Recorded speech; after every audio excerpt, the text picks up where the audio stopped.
ચોપડી કાઢો અને નોટબુક બી અને હોમવર્ક બી કાઢો નોટબુક.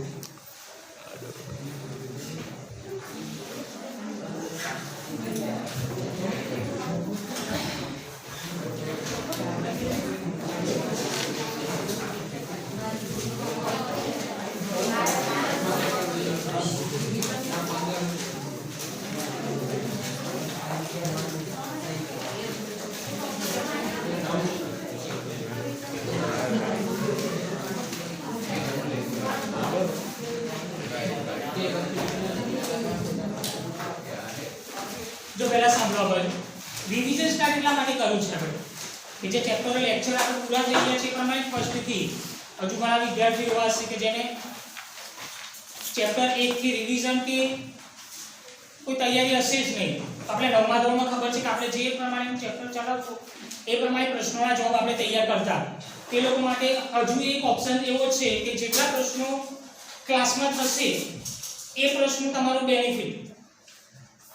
જેને ચેપ્ટર 1 ના પ્રશ્નો હજુ સુધી તો તૈયાર કર્યા નથી કે રિવિઝન સ્ટાર્ટ કર્યું નથી તો અત્યારે તમે ક્લાસમાં જો એ પ્રશ્નો તૈયાર કરો છો તમારું ચેપ્ટર 1 ક્લિયર. કેમ કે હું આ રીતે જ એકથી જ ચાલુ કરીશ. જેટલા ચેપ્ટર સિલેબસમાં છે એ પ્રમાણે હું ચાલુ કરીશ. એટલે જેને બાકી હશે એ લોકો અહીંયા ખાસ ધ્યાન આપજો કે તમારું ક્લિયર અહીંયા થઈ જશે ચેપ્ટર 1. બરાબર. સ્વાધ્યાય પ્રશ્નો જો અને જેટલા પ્રશ્નો છે નોટબુકમાં પસાર લખેલા છે તો આ હોમવર્કમાં લખો. मीन्स के रिवीजन में તમે ગમે તે આપણે એસએસની નોટબુકમાં બી તમે લાસ્ટમાં કે જે ચેપ્ટરો આપણે પૂરા થયા છે ત્યાં કરીને તમે ટાઇટલ આપી દો ચેપ્ટર 1 ભારતનો વારસો રિવીજન પ્રશ્નો કાં તો સ્વાધ્યાયના પ્રશ્નો એ રીતે કરે. કેમ કે તમારા માટે જ છે આ પ્રશ્નો જે છે એ તમારા માટે હું કરાવું છું. આપણી જોડે 3 મહિનાનો સમયગાળો છે. એટલે પ્રશ્ન નંબર 1 લખો.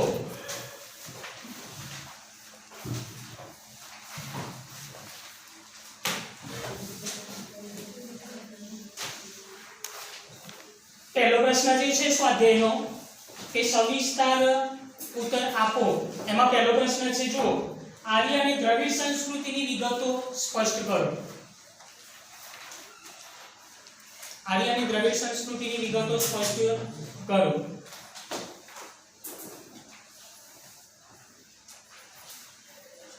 હવે એક વસ્તુનું ધ્યાન આપો કે બોર્ડની પરીક્ષામાં અત્યાર સુધીના જે જૂના પેપરો જે છે તો એ લોકોમાં બને ને ત્યાં સુધી મોટાભાગના પ્રશ્નો સ્વાધ્યાય પ્રશ્નો જ હોય. હવે પડે શું કહું છું મોટાભાગના પ્રશ્નો સ્વાધ્યાય પ્રશ્નો. એટલે ક્રિકેટ અને સ્વાધ્યાય પ્રશ્નો એટલું કરો કે આ વખતે તમારી જોડે તો જનરલ ઓપ્શન છે. જો કદાચ સ્વાધ્યાય વાળનો કોઈ પ્રશ્ન પૂછાશે તો એ તમે જનરલ ઓપ્શનમાં તમે સ્કીપ કરી દેજો. કે સ્વાધ્યાય પ્રશ્નોમાંથી કોઈ પણ પ્રશ્ન બને ત્યાં સુધી બહારનો કોઈ પ્રશ્ન હશે જ નહીં. કેમ કે અત્યાર સુધી એટલે પૂછાયા નથી. અને કદાચ જો પૂછશે તો એ પ્રશ્ન તમે સ્કીપ કરી શકો છો ઓપ્શનમાં. કેમ કે આ વખતે જનરલ ઓપ્શન છે. એટલે સ્વાધ્યાય પ્રશ્નમાંથી કોઈ પણ ચેપ્ટર તમે આપણે શરૂઆત કરી ચેપ્ટર 1 થી તો આ ચેપ્ટરના સ્વાધ્યાયના પ્રશ્નો તમારે ટાર્ગેટ કરવાનો કે આ ચેપ્ટર કમ્પ્લીટ કરી દેવાનું છે. એટલે પહેલા ચેપ્ટરથી મેં શરૂઆત કરી છે. જો પહેલો પ્રશ્ન ટેક્સ્ટબુકમાં જો આર્ય અને દ્રવિડ સંસ્કૃતિ તો તમારે આર્ય અને દ્રવિડ સંસ્કૃતિ વિશે સમજાવવાનું છે. તો સૌથી પહેલા આર્ય વિશે જોઈએ તો જો પેજ નંબર 6 ઉપર જુઓ. પેજ નંબર 6 ઉપર ટેક્સ્ટબુકમાંથી આપણે વાંચવાનું રાખો તો તમે ટેક્સ્ટબુકમાંથી પ્રશ્નનો આન્સર કે પહેલા આર્ય વિશે લખવાનું છે. તો 6 નંબરના પેજ ઉપર 5 નંબરમાં આર્ય વિશે માહિતી આપેલી છે. તો સૌથી પહેલા આપણે મુદ્દો લખીએ. જો તમે મુદ્દા પ્રમાણે પ્રશ્નોના જવાબ લખો તો પહેલો મુદ્દો જે છે કે ભારતની આર્ય સભ્યતાના નિર્માતાઓ આર્ય તો કૌંસમાં લખેલું છે નોર્ડિક. એટલે જોડે જોડે તમે લખતા ડી રહેજો. તમે આ પ્રશ્ન છે મુદ્દો પાડી દો. પહેલો જ મુદ્દો જે લખેલો છે એ ઘણાને આવડતો જ હશે મોટી પ્રશ્નનો આન્સર. પહેલો જ મુદ્દો શું લખશો તમે કે ભારતની આર્ય સભ્યતાના નિર્માતાઓ આર્ય કૌંસમાં નોર્ડિક લખજો. કે આર્યને બીજા કયા નામે ઓળખી શકાય તો નોર્ડિક એ ખબર હોવી જોઈએ.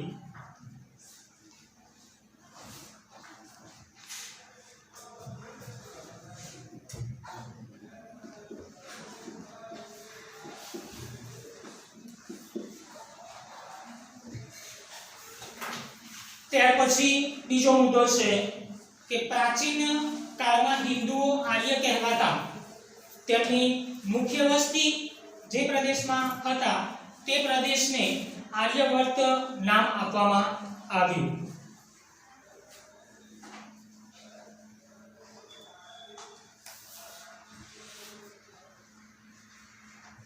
પ્રાચીન હિન્દુઓ આર્ય કહેવાતા, આર્યની જે વસ્તી જે પ્રદેશમાં એ લોકો રહેતા હતા તે પ્રદેશનું નામ આપ્યું આર્યવર્ત.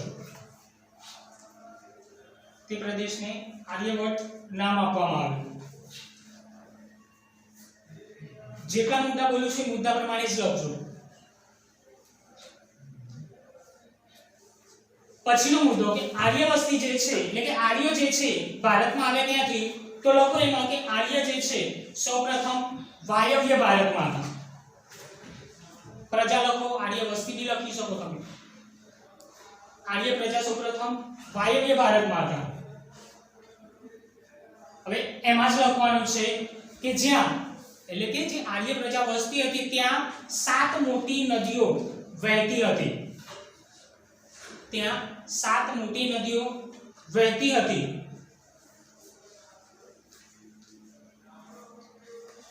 તેના કારણે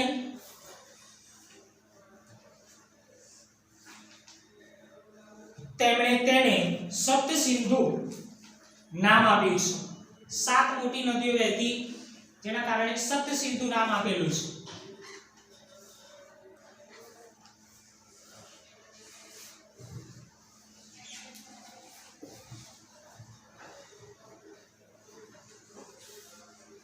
પછી મુદ્દો પાડી લઉં. આર્યવર્તનો પૂર્વમાં જોઈએ તો મિથિલા એટલે કે બિહાર સુધી, આર્યો પૂર્વમાં બિહાર સુધી અને દક્ષિણમાં વિંધ્યાચલ સુધી વિસ્તરેલા છે. વિસ્તરેલા છે કે એમનો વિસ્તાર થયેલો છે. આર્ય પૂર્વમાં જોઈએ તો મિથિલા સુધી અને દક્ષિણમાં વિંધ્યાચલ સુધી લોકો વસેલા છે.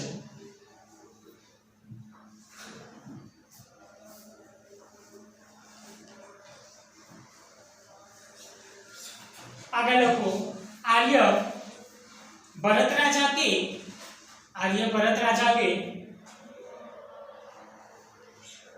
ભરત જાતિના નામ પરથી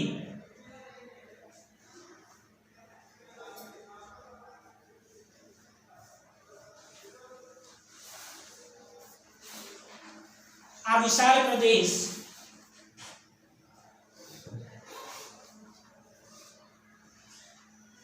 ભારતખંડ,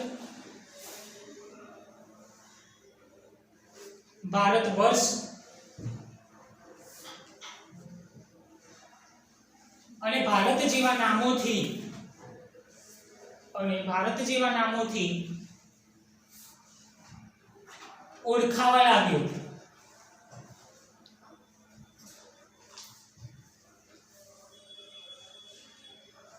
છેલ્લો મુદ્દો લખો કે આર્યો એ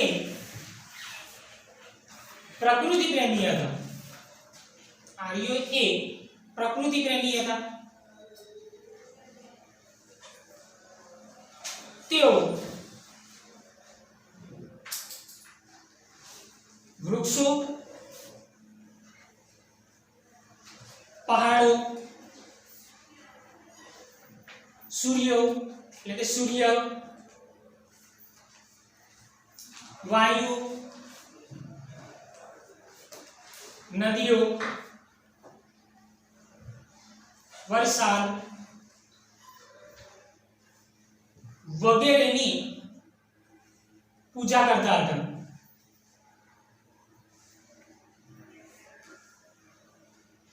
આમ આર્યોએ ભારતીય સંસ્કૃતિને સમૃદ્ધ વારસો આપેલ છે.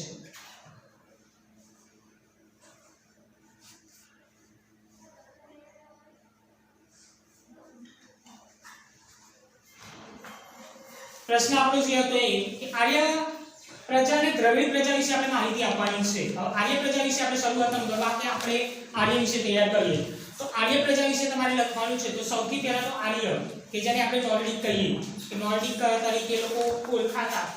પછી આપણે એક વસ્તુ જોઈએ કે આર્ય પ્રજા જે છે એ ભારતમાં ક્યાંથી આવે. તો આર્ય પ્રજા વિશે જોઈએ તો પ્રાચીન કાળમાં જે આપણા હિન્દુઓ જે છે, પ્રાચીનમાં જે આપણા હિન્દુઓ જે હતા એને આપણે આર્ય તરીકે ઓળખતા કે પ્રાચીન કાળના હિન્દુઓ આર્ય તરીકે ઓળખાતા કે આર્ય કહેવાતા હતા. ભારતમાં જોવા જઈએ તો એ લોકો એમની વસ્તી કે એમની પ્રજા જે હતી એ વાયવ્ય ભારતમાં આવીને વસી. ત્યારબાદ આપણે મુદ્દો લખવાનો છે કે આર્ય પ્રજા જે જગ્યા પર વસવાટ કરતા હતા કે એમની વસ્તી જે જગ્યા ઉપર હતી એટલે કે એમની પ્રજા જ્યાં હતી એ જગ્યા ઉપરથી 7 મોટી નદીઓ વહેતી હતી. 7 મોટી નદીઓ વહેતી હતી એના કારણે નામ આપ્યું સપ્તસિંધુ. એટલે કે એ વિસ્તારને એટલે કે આર્ય પ્રજા જ્યાં રહેતા ત્યાંથી 7 મોટી નદીઓ વહેતી હોવાથી તે વિસ્તારને સપ્તસિંધુ નામ આપવામાં આવેલું છે. ત્યાર પછી લખવાનું કે આર્ય પ્રજા વિશે જોઈએ તો કે ઉત્તરમાં અને એટલે કે પૂર્વમાં અને દક્ષિણમાં એનો વિસ્તાર જોઈએ તો કે પૂર્વમાં મિથિલા એની જગ્યાએ તમે બિહાર સુધી લખી શકો, દક્ષિણમાં વિંધ્યાચલ સુધી એ લોકો વિસ્તરેલા છે એની જગ્યાએ તમે વસવાટ કરે છે એવું પણ લખી શકો છો. પછી આર્ય પ્રજા વિશે લખવાનું કે આર્ય પ્રજા જે છે એ પ્રકૃતિ પ્રેમી હતા.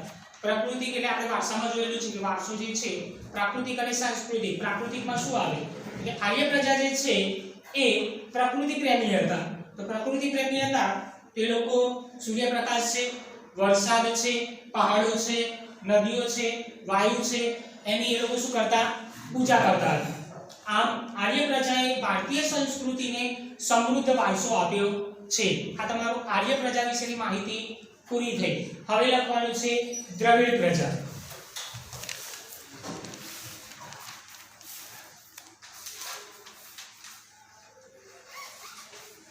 દ્રવિડ પ્રજા વિશે તો પેજ નંબર 5 ઉપર આપેલું છે. જો દ્રવિડ લોકો પેજ નંબર 5 ઉપર આપેલું છે એમાંથી જો લખાવું છે પણ આપણે લખવાનું છે મુદ્દા પ્રમાણે. અને આર્ય પ્રજા વિશે ક્લિયર થઈ ગયું હશે. દ્રવિડ પ્રજા વિશે લખો તમે કે દ્રવિડો જે છે એ મૂળ ભારતના હતા. લખી શકો કે દ્રવિડ પ્રજા મૂળ ભારતની હતી કે ભારતના હતા. સર વોશરૂમ જાઓ.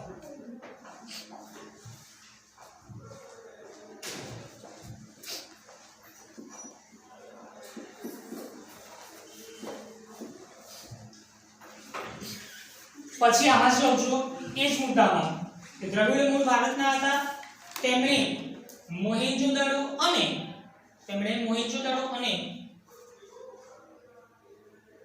સિંધુ ખીણની સંસ્કૃતિના વારસદાર તરીકે ઓળખવામાં આવે છે. દ્રવિડો અને મોહેંજો-દડો અને સિંધુ ખીણની સંસ્કૃતિના વારસદાર તરીકે ઓળખવામાં આવે છે.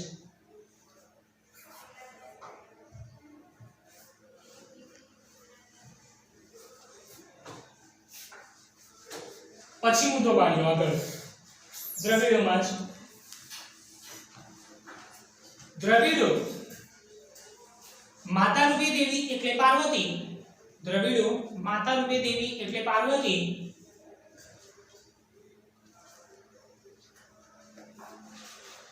પિતૃ રૂપે પરમાત્મા એટલે માતા રૂપે દેવી એટલે પાર્વતી અને પિતૃ રૂપે પરમાત્મા એટલે ભગવાન શિવની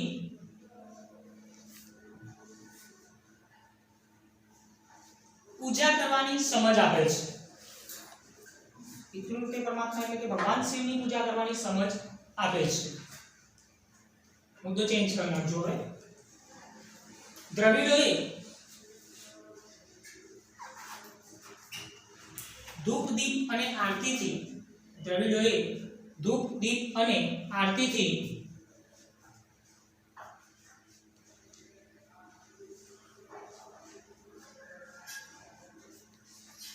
પૂજા કરવાની પરંપરા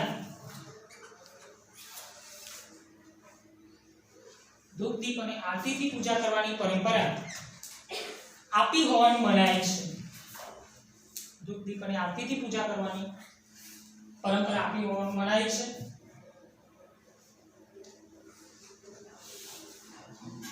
ત્યાર પછી મુદ્દો લખજો કે દ્રવિડોમાં માતૃમૂલક કુટુંબ પ્રથા પ્રચલિત હતી. દ્રવિડોમાં માતૃમૂલક કુટુંબ પ્રથા પ્રચલિત હતી.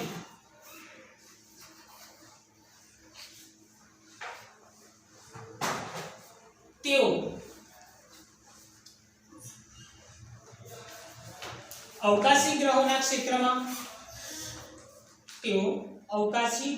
ક્ષેત્રમાં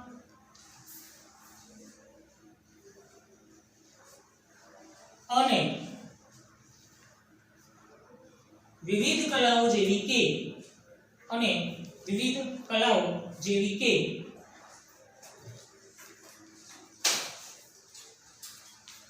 કાંતવું, વણવું, રંગવું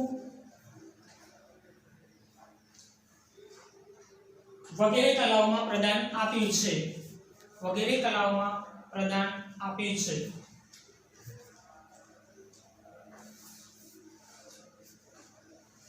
છેલ્લો મુદ્દો, ભારતમાં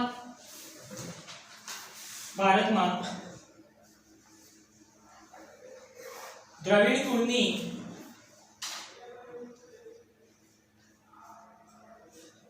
તમિલ, તેલુગુ, કન્નડ અને મલયાલમ ભાષા બોલતા લોકો ભારતમાં વસે છે. હવે ધ્યાન આપજો. અમારું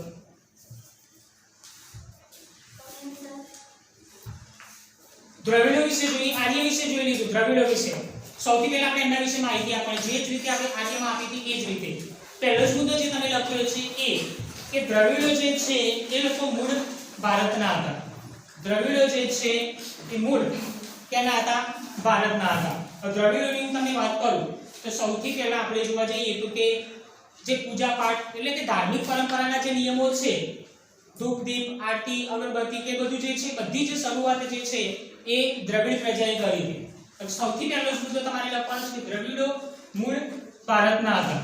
પછી લખવાનું છે કે દ્રવિડો મૂળ ભારતના હતા. ત્યારબાદ દ્રવિડ પ્રજા જે છે એ લોકો મોહેંજો-દડો અને સિંધુ ખીણની સંસ્કૃતિના વારસદાર કહેવાય છે. મોહેંજો-દડો અને સિંધુ ખીણની સંસ્કૃતિના વારસદાર એટલે દ્રવિડો.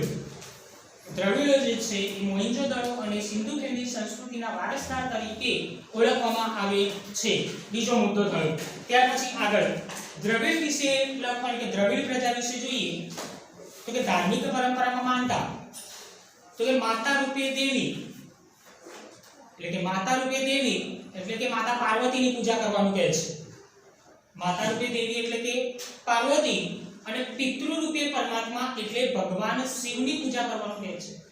માતા રૂપે દેવી એટલે કોની પૂજા કરવાનું કહે છે? પાર્વતી. અને પિતૃ રૂપે પરમાત્મા એટલે કે ભગવાન શિવની પૂજા કરવાની સમજ આપે છે આ દ્રવિડ લોકો.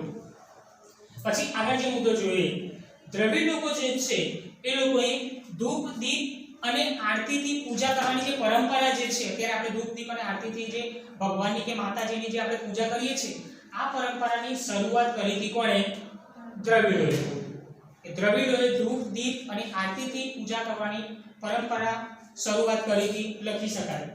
એના પછી દ્રવિડો જે છે એ માતૃમૂલક કુટુંબ પ્રથા એટલે કે કેવા કામ કરતા કાર્યમાં, બીજા અન્ય કામમાં કે અવકાશી ગ્રહોના ક્ષેત્રમાં વિવિધ કલાઓ જેવી કે કાંતવું, વણવું, રંગવું, આ બધી જ કલાઓમાં તેમણે પોતાનું વિશેષ પ્રદાન આપેલું છે. અને છેલ્લો જે મુદ્દો તમે લખ્યો છે ને એ 1 માર્ક્સમાં પૂછાય કે દ્રવિડ કુળની ભાષા, જે 9મામાં પણ આવતો હતો પ્રશ્ન, છેલ્લો જે ચેપ્ટર હતું એમાં લોકજીવનમાં દ્રવિડ કુળની ભાષાઓ કઈ ભાષા હતી? તમિલ, તેલુગુ, કન્નડ અને મલયાલમ. કયા ભાષા બોલતા દ્રવિડો ભારતમાં જોવા મળે છે? કઈ જગ્યાએ? તો દક્ષિણ ભારતમાં. જે આપણે દક્ષિણ ભારતનું લોકજીવન 9મા ધોરણમાં આવતું એમાં તમારે આ છેલ્લો મુદ્દો હતો. આ છેલ્લો મુદ્દો છે, પ્રશ્ન પણ છે 1 માર્ક્સમાં. દ્રવિડ કુળની ભાષા બોલતા લોકો એટલે કઈ ભાષા બોલતા લોકો ભારતમાં જોવા મળે છે? તમિલ, તેલુગુ, કન્નડ અને મલયાલમ ભાષા બોલતા લોકો ભારતમાં જોવા મળે છે. એટલે તમારો જે પહેલો પ્રશ્ન સ્વાધ્યાયનો છે તે તમારો પૂરો થયો. અત્યારે હું તમને ક્લિયર જ કરાવી છું પ્રશ્ન, પછી હું પૂછવાનું ચાલુ કરીશ. અત્યારે નહીં પૂછું કેમ કે અત્યારે આપણે વિડિયો ચાલુ છે એટલા માટે. પછી હું તમને પ્રશ્ન પૂછીશ અને એનો આન્સર બને ત્યાં સુધી અહીંયા જ કરી દેવાનો. એક પ્રશ્ન તમારો ક્લિયર થઈ જવો જોઈએ. બાકી રહી ગયું તો જોડે ચાલશો તો જેટલા ચેપ્ટર રિવિઝન થશે ને એ બધા કમ્પ્લીટ તૈયાર થશે. મેં તમને પહેલા શું કીધું ખબર છે કે બોર્ડની પરીક્ષામાં સ્વાધ્યાય પ્રશ્ને સૌથી પહેલું પ્રાધાન્ય એને જ હોય. હજુ જો કોઈને ના આવે તો અત્યારે આ પ્રશ્ન કરો એટલે આમાંથી થોડું સમજી લીધું. હવે માત્ર તમારે પ્રશ્ન વાંચવાનો છે જે પ્રમાણે આપણે મુદ્દા લખ્યા એ પ્રમાણે. એટલે તમારો પહેલો પ્રશ્ન સ્વાધ્યાયનો પૂરો થયો. બીજો પ્રશ્ન જોજો.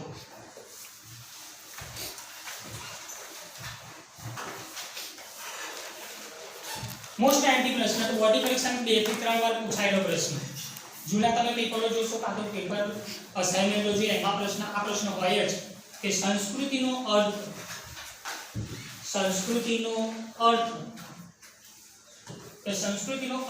આપો આ તો વિગતે સમજાવો.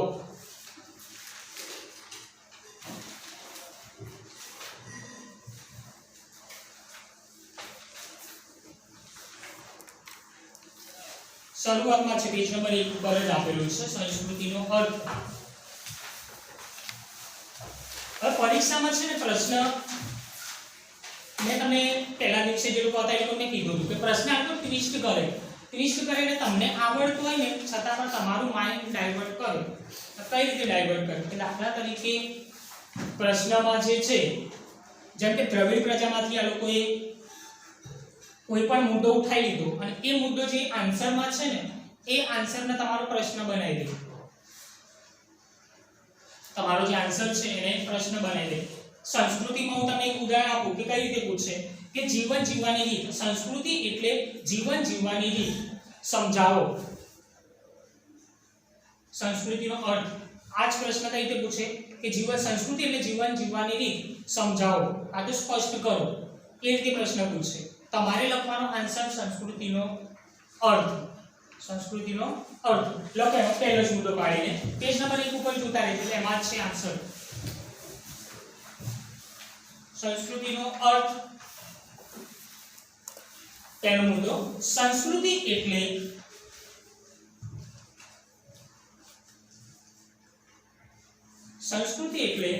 જીવન જીવવાની રીત. સંસ્કૃતિ એટલે જીવન જીવવાની રીત. देश के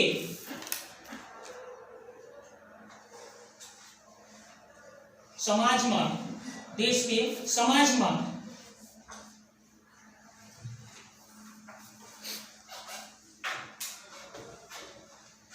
कालक्रमे बदलाता. देश के समाज में कालक्रमे बदलाता संजोगों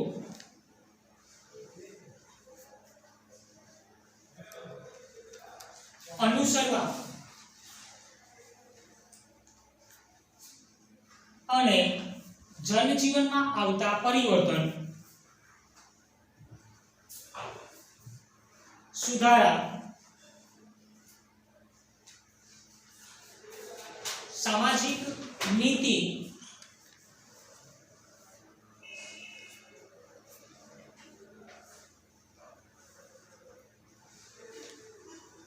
વગેરે વડે ભિન્ન ભિન્ન સમાજોની સંસ્કૃતિ બને છે. આ તો સંસ્કૃતિ ત્યાં પણ સ્ટોપ કરી શકાય. મુદ્દો પાડજો. સંસ્કૃતિ એટલે માનવ મનનું ખેડાણ. સંસ્કૃતિ એટલે માનવ મનનું ખેડાણ. તેમાં માનવ સમાજની ટેવો મૂલ્યો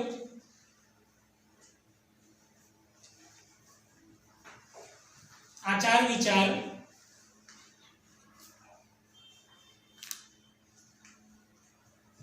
પરંપરાઓ રહેણી કરણી અને જીવનને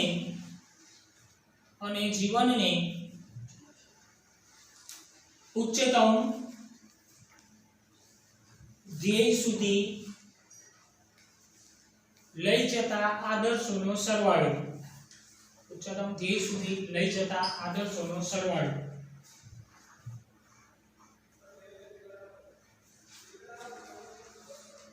ઓકે, હવે સંસ્કૃતિનો અર્થ હું તમને કોઈ પ્રશ્ન પરીક્ષામાં સંસ્કૃતિની સંકલ્પના, સંસ્કૃતિની વ્યાખ્યા કઈ પણ રીતે પૂછે, જેમ કે માનવ મનનું ખેડાણ. એ સંસ્કૃતિ એટલે કે જીવન જીવવાની રીત. સંસ્કૃતિ એટલે માનવ મનનું ખેડાણ, સંસ્કૃતિ એટલે જીવન જીવવાની રીત. સંસ્કૃતિ એટલે સત, ચિત્ત અને આનંદની સંસ્કૃતિ. એ પણ આપેલું છે એમાં આગળ. સંસ્કૃતિ એટલે સત, ચિત્ત અને આનંદની સંસ્કૃતિ. આ બધી અલગ અલગ વ્યાખ્યાઓ. પ્રશ્ન કે સંસ્કૃતિની વ્યાખ્યા સ્પષ્ટ કરો, કે સંસ્કૃતિની સંકલ્પના સ્પષ્ટ કરો. બે થી ત્રણ સંકલ્પનાઓ તમારે જણાવો. તો એક, સંસ્કૃતિ એટલે જીવન જીવવાની રીત. સંસ્કૃતિ એટલે માનવ મનનું ખેડાણ. સંસ્કૃતિ એટલે સત, ચિત્ત અને આનંદની સંસ્કૃતિ. માનવ મનનું ખેડાણ એમાં શું લખવાનું છે કે માનવ મનનું ખેડાણ કઈ રીતે, કે માનવ સમાજની ટેવો, મૂલ્યો, આચાર વિચાર, ધાર્મિક પરંપરાઓ, રહેણી કરણી, જીવનના ઉચ્ચતમ ધ્યેય સુધી લઈ જતા આદર્શોનો સરવાળો એટલે સંસ્કૃતિ. ટૂંકમાં આખું જે છે અર્થ, એમાં સંસ્કૃતિની અલગ અલગ પાઠમાં એક વ્યાખ્યાઓ કહી શકાય કે સંકલ્પના કહી શકાય. અલગ અલગ મુદ્દામાં તમારે દર્શાવવાનું. જેમ મેં તમે પહેલું એમ કીધું એમ કે સંસ્કૃતિ એક જીવન જીવવાની રીત, સંસ્કૃતિ માનવ મનનું ખેડાણ, સંસ્કૃતિ સત, ચિત્ત અને આનંદની સંસ્કૃતિ. પછી માનવ મનનું ખેડાણ કઈ રીતે ને તમે લાસ્ટમાં લખાવ્યું એ જ રીતે. એટલે સંસ્કૃતિ એટલે કે માનવ મનનું ખેડાણ કે જેમાં માનવ સમાજની ટેવો, મૂલ્યો, આચાર વિચાર, રહેણી કરણી, ધાર્મિક પરંપરાઓ એ મનુષ્યના જીવનને ઉચ્ચતમ ધ્યેય સુધી લઈ જતા આદર્શોનો સરવાળો એટલે સંસ્કૃતિ. આ તમારો અર્થ સ્પષ્ટ થઈ ગયો. એને પ્રશ્ન ગમે તે રીતે પરીક્ષામાં પૂછે, તમારે અલગ અલગ મુદ્દા પાડીને એની ટૂંકમાં વ્યાખ્યાઓની રીતે સમજાવવાનો છે. ત્રીજો પ્રશ્ન જોઈએ, લખી દો. ગુજરાતનો સાંસ્કૃતિક વારસો. ગુજરાતનો સાંસ્કૃતિક વારસો 2019 માં પૂછાયેલો બોર્ડની પરીક્ષામાં પ્રશ્ન. ગુજરાતનો સાંસ્કૃતિક વારસો.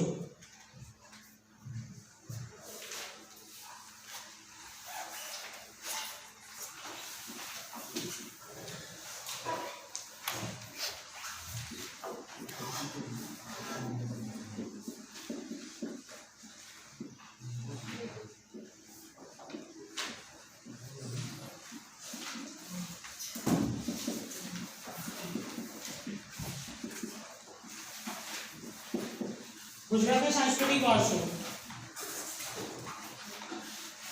પેજ નંબર 3 ઉપર જુઓ. ગુજરાતનો સાંસ્કૃતિક વારસો પેજ નંબર 3 ઉપર જુઓ. હવે એક વસ્તુ જો તમારું હોમવર્ક જે આવશે એ તમારું આ જ રીતે હોમવર્ક આવશે. આ જશે હોમવર્ક ને આપ્યું હશે, આપેલા પ્રશ્નોના જવાબ લખવા અને તૈયાર કરવા. લખવામાં તમારે અહીંયા લખી દે, પણ તમારું એક કામ કે તૈયાર કરવા એ તમારું હોમવર્ક. મેં હોમવર્કમાં લખ્યું હશે લખવા અને તૈયાર કરવા, જે પહેલા હું તમને આપતો તે જ પ્રમાણે લખાઈ ગયા છે. ટૂંકમાં તૈયાર કરવાનું કામ જ વધ્યું તમારે. એક વખત લખેલું હોય ને, બીજી વખત લખો, ત્રીજી વાર લખો ને એટલે તમારું લખેલું કાયમ માટે યાદ રહે. ત્રીજો પ્રશ્ન, ગુજરાતનો સાંસ્કૃતિક વારસો સમજાવો. હવે જો આ પ્રશ્ન તમારો ઈઝી કઈ રીતે બનશે વાંચવા માટે, પહેલા બાજુ ધ્યાન આપજો. આ પ્રશ્ન તમારે પરીક્ષામાં પૂછે તો આને અલગ અલગ પાઠમાં આપેલો છે. પ્રશ્ન જેને આવડતો હશે કે જેને તૈયાર કર્યો છે એને ખબર છે કે સાહેબ શું કહે છે. અલગ અલગ પાઠમાં એટલે કઈ રીતે ગુજરાતનો સાંસ્કૃતિક વારસો કઈ રીતે તેને અલગ અલગ ભાગમાં બતાવ્યો છે, કઈ રીતે લખવાનું છે. દાખલા તરીકે ગુજરાતનો સાંસ્કૃતિક વારસો જે છે એને સૌથી પહેલા તમે લખો તો કે સાંસ્કૃતિક મહત્વ ધરાવતા સ્થળો કે જેમાં લોથલ અને ધોળાવીરા આવે. સાંસ્કૃતિક મહત્વ ધરાવતા સ્થળો જેમાં લોથલ અને ધોળાવીરા. એટલે શરૂઆત તમે ત્યાંથી કરો કે જે સ્ટાર્ટમાં આપેલો છે મુદ્દો ત્યાંથી. પછી શું લખવાનું છે કે ભારતમાં આપણે કે ગુજરાતમાં કયા કયા સ્થળો જે છે એના તમારે નામ લખવાના છે. એટલે તમારે આ જે ભાગ પર છે ને અહીંયાથી પડશે કે ઐતિહાસિક મહત્વ ધરાવતા સ્થળો. ઐતિહાસિક મહત્વ ધરાવતા સ્થળો એમાં તમારે કઈ લખવાનું, ગુજરાતમાં જોવાલાયક સ્થળો કેટલા છે. ઐતિહાસિક મહત્વ ધરાવતા સ્થળો એવા સ્થળો લખવાના કે જોવાલાયક સ્થળો. લખેલું છે પેપરમાં કે ગુજરાતમાં, એટલે તમે તમારી આજુબાજુના સ્થળોના નામ ના લખી શકો. સારી ગુજરાતમાં તો છે ગુજરાતના સ્થળો એટલે જોવાલાયક સ્થળો ઐતિહાસિક મહત્વ કે તમે જે લખો છો ને એ સ્થળ આખા ભારતમાં ફેમસ હોવું જોઈએ કે જે ઐતિહાસિક કહેવાય. પહેલા તમારે ઐતિહાસિક સ્થળોના નામ લખવાના છે. પહેલો જ મુદ્દો લખો તો કયા કયા આવશે તો કે વડનગરનું કીર્તિ તોરણ. હવે ચોપડીમાંથી જોઈ લખવાનું સ્ટાર્ટ કરો. જૂનાગઢમાં આવેલું સમ્રાટ અશોકનો શિલાલેખ, મોઢેરાનું સૂર્ય મંદિર, ચાંપાનેરનો દરવાજો, સિદ્ધપુર રુદ્રમહાલેખ, વિરમગામનું મુનસર તળાવ, અમદાવાદ જામા મસ્જિદ, ઝૂલતા મિનારા, સીધી સૈયદની જાળી, અઢીસીના ડેરા, પાટણનું સહસ્ત્રલિંગ તળાવ, વડોદરાનો રાજમહેલ, જૂનાગઢનો મમતાબાદ મકબરો, મોહમ્મદ ખાનનો મકબરો, નવસારી પારસી અગિયારી વગેરે ગુજરાતના ઐતિહાસિક મહત્વ ધરાવતા સ્થળો છે, જોવાલાયક સ્થળો છે.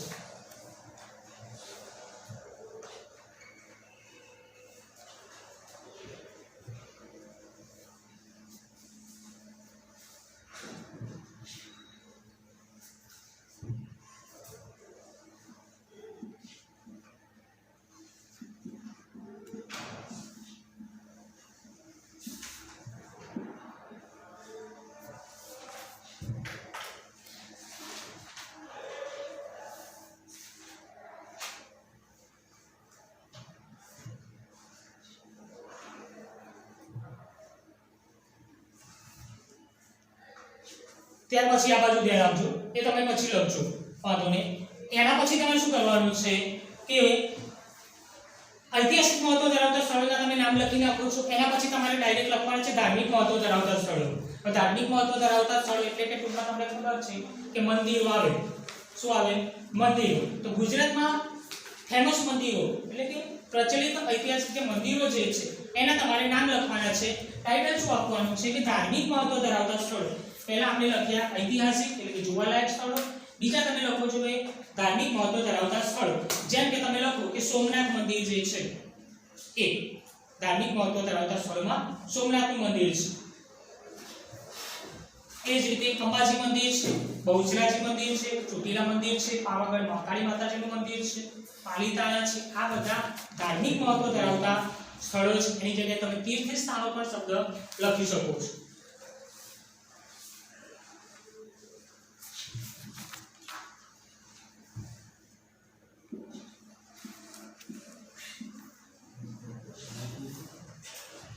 ધાર્મિક મહત્વ ધરાવતા સ્થળો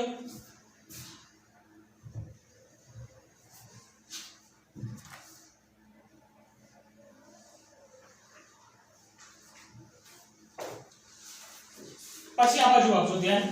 પછી તમે ટાઈમ આપી દઈશ લખવાનો.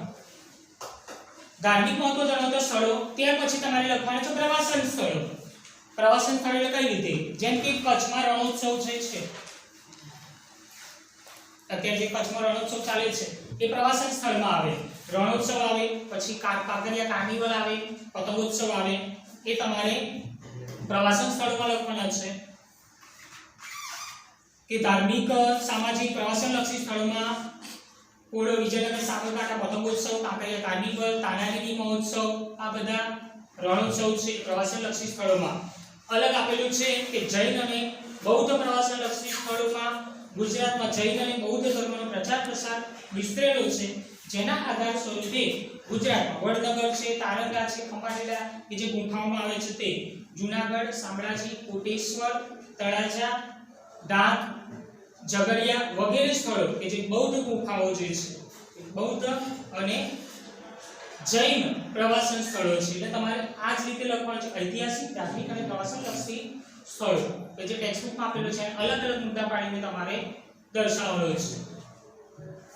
એટલે ટૂંકમાં તમારા 3 પ્રશ્નો જે છે એ સ્વાધ્યાયના સવિસ્તારના 3 પ્રશ્નો આપણે આજે પૂરા કર્યા.